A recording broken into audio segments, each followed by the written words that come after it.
یہ بات ہے سن 2003 کی، جب دبئی کے شیخ نے سمندر میں دی ورلڈ پروجیکٹ کی کنسٹرکشن اسٹارٹ کی۔ سمندر میں 300 آئی لینڈ بنانے کا یہ پروجیکٹ ارتھ شیپ میں دکھنے کے لیے بنایا جا رہا تھا، جس میں لگژری ولاز ہوٹل کے ساتھ ساتھ وہ سب کچھ بنایا جانا تھا جس کا اندازہ لگانا بھی کافی مشکل ہے۔ یہاں تک کہ اس پروجیکٹ کی ایڈورٹائزنگ ہو رہی تھی تو اس میں دی ورلڈ کو لینڈ آف پیراڈائز یعنی جنت کی زمین کا لقب دیا گیا، لیکن یہ پروجیکٹ کمپلیٹ ہونے کے کئی سالوں بعد بھی یہ آئی لینڈ سمندر میں ویران کیوں پڑے ہیں؟ دنیا کے مشہور سیلیبریٹیز سے انویسٹمنٹ کروانے کے باوجود بھی دبئی کے شیخ کا خواب ادھورا کیوں رہ گیا؟ آخر یہاں ایسا ہوا کیا تھا؟ آپ کو وائے ٹی وی میں خوش آمدید۔ جاننے کے لیے دیکھیے پوری تفصیل اس ویڈیو میں۔ ناظرین، یہ بات تو ہم سب کو معلوم ہے کہ دبئی کے بادشاہ شیخ محمد بن رشید ال مخدوم نے دبئی میں وہ سب کچھ کر دکھایا ہے جس کی مثال پوری دنیا میں نہیں ملتی۔ آج سے 30 سال پہلے دبئی میں صرف ایک بلڈنگ ہوا کرتی تھی جس کو آج دبئی ورلڈ ٹریڈ سینٹر کہا جاتا ہے، لیکن اس کے بعد یہاں back to back construction project نے دبئی کی وہ قسمت بدلی۔ جو شہر 100% اپنے آئل پہ انڈیپینڈنٹ تھا، وہ اب صرف 3% اپنے آئل پہ انڈیپینڈنٹ رہ گیا ہے، اور شیخ کا خواب بھی کچھ ایسا ہی تھا۔ دنیا کی سب سے اونچی بلڈنگ برج خلیفہ سے لے کر دنیا کے پہلے اور آخری 7 اسٹار ہوٹل برج عرب تک، دبئی کا کونا کونا ورلڈ کلاس لگژری فیسلٹیز سے بھرا ہوا ہے۔ جب دبئی کے پاس مزید میگا پروجیکٹ بنانے کے لیے زمین کم پڑ گئی تو شیخ نے رخ کیا سمندر کا۔ یہ بات ہے سن 2001 کی، جب دبئی پہلے ہی برج عرب بنا کر دنیا کو اپنی طرف کھینچ چکا تھا۔ دبئی کے بیچز مشہور ہونے لگے تھے، اور بات یہاں تک پہنچ چکی تھی کہ اب دبئی کے پاس بیچز کی جگہ کم پڑ گئی۔ دنیا کی کوسٹ لائن جو صرف 70 کلومیٹر پر پھیلی ہوئی تھی، اب اس کو بڑھانے کا وقت آ چکا تھا۔ اسٹارٹنگ میں پلان یہ تھا کہ سمندر میں 3 آرٹیفیشل آئی لینڈ بنائے جائیں گے، جن کو جب اسپیس سے دیکھا جائے گا تو ان کی شکل پام ٹری جیسی ہوگی: پام جمیرہ، پام جبل علی، پام ڈیرہ۔ 2001 میں سب سے پہلے پام جمیرہ کا یہ کام اسٹارٹ کر دیا گیا، کیونکہ یہ تمام آئی لینڈ میں سب سے چھوٹا تھا۔ صرف پام جمیرہ کی وجہ سے دبئی کی کوسٹ لائن میں 56 کلومیٹر یعنی 80% کا اضافہ ہو رہا تھا۔ کوسٹ لائن بڑھانے کا منصوبہ دبئی کے شیخ کو اتنا بھا گیا تھا کہ پام جمیرہ کی کنسٹرکشن کمپلیٹ ہونے سے پہلے ہی پام جبل علی اور پام ڈیرہ کا کام بھی اسٹارٹ کر دیا گیا۔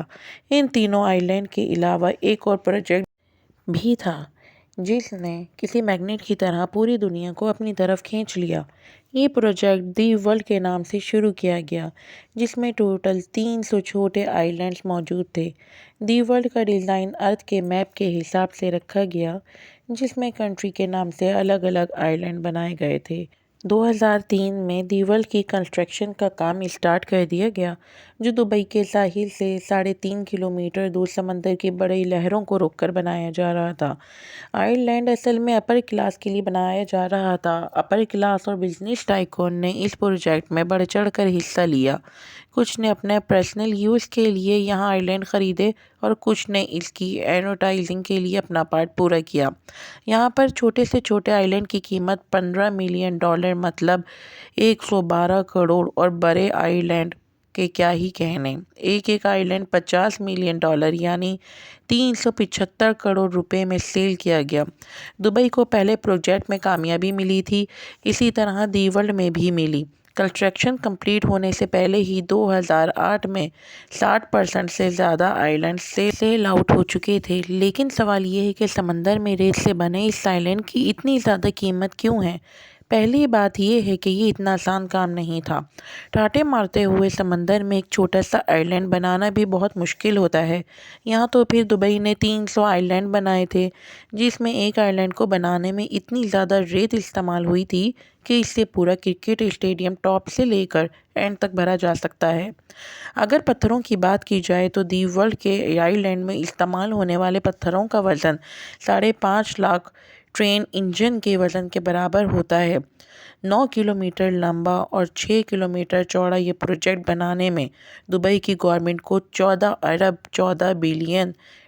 خرچ کرنے پڑے۔ صرف ایک برج خلیفہ بنانے میں دبئی 5 برج عرب بنا سکتا تھا، لیکن شیخ کو یہاں کے سمندر سے بھی رقم بنانی تھی، اور یہی وجہ تھی کہ شیخ سمندر میں جنت کی زمین بنانا چاہتے تھے۔ تو پھر آخر ایسا کیا ہوا کہ اتنی مشکل اٹھانے کے باوجود پچھلے 12 سالوں سے یہ آئی لینڈ بالکل ویران پڑے ہیں؟ دی ورلڈ آئی لینڈ میں سب سے چھوٹا ریزن اس کا ڈیزائن ہے۔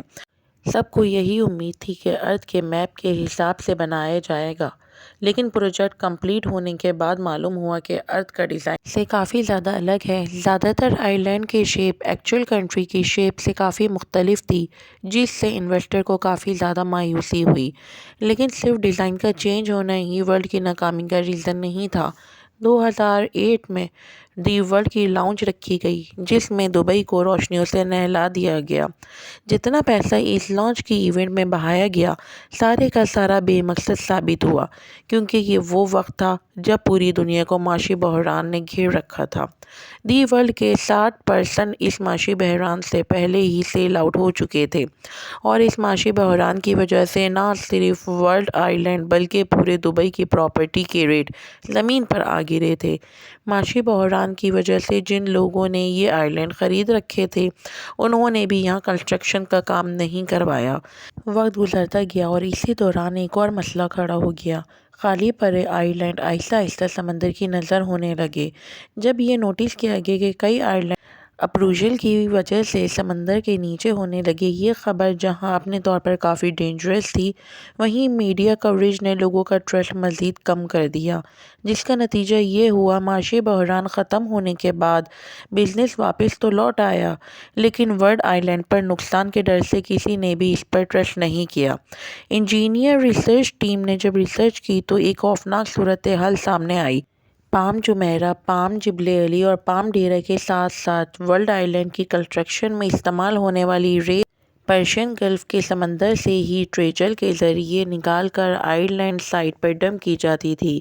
جس میں واٹر شیلو میں سے ریت نکالی گئی تھی، وہاں پانی کا دباؤ بڑھ گیا، جس کی وجہ سے سمندر میں ویوز میں کافی چینجز نوٹ کی گئیں۔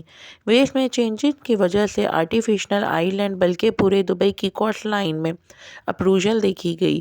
یہ فوٹیج 2002 کی ہے، جب صرف پام جمیرہ بنایا گیا تھا۔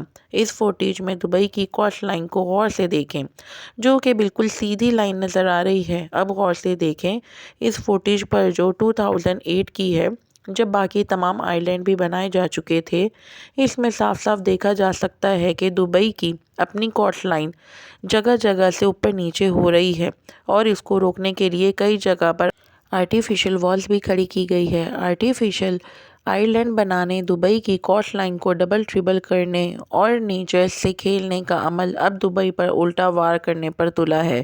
اس معاملے میں انویسٹر اور بزنس ٹائکون اور سیلیبریٹیز کے ٹرسٹ لیول کو اتنی ٹھیس پہنچائی کہ دبئی گورنمنٹ نے تمام پروجیکٹ کو فوراً کام رکوا دیا، اور بات یہاں تک پہنچ گئی کہ دبئی کے پام جبل علی کے انویسٹرز کو ری فنڈ کرنا پڑا اور پام ڈیرہ کو آدھے میں ہی چھوڑنا پڑا۔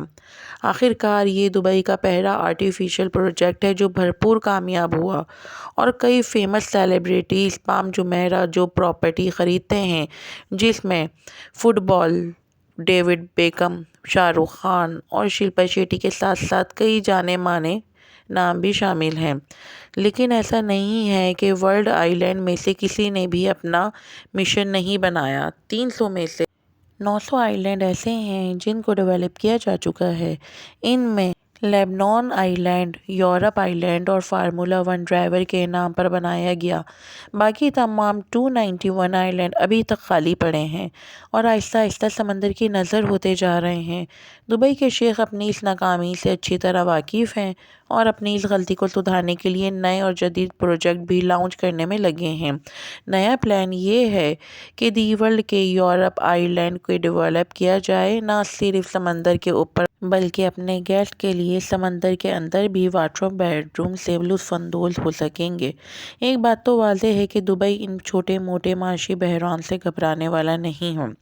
اس کی جگتی جاگتی مثال جمیرہ آئی لینڈ، جو میوزیم آف دی فیوچر اور دبئی ایکسپو 2020 مطلب دبئی ایکسپو 2020 کی دیکھی جا سکتی ہے۔ ساتھ ہی ساتھ دبئی کے فیوچر پروجیکٹ میں دنیا کا پہلا ڈائنامک ٹاور بھی موجود ہے۔ ویڈیو آپ کو پسند آئی ہو تو ہمارے چینل وار ٹی وی کو لائک کریں، سبسکرائب کریں، کامنٹ کریں اور بیل آئیکن کا بٹن لازمی سے پریس کریں تاکہ ہر نئی آنے والی ویڈیو آپ تک پہنچ سکے۔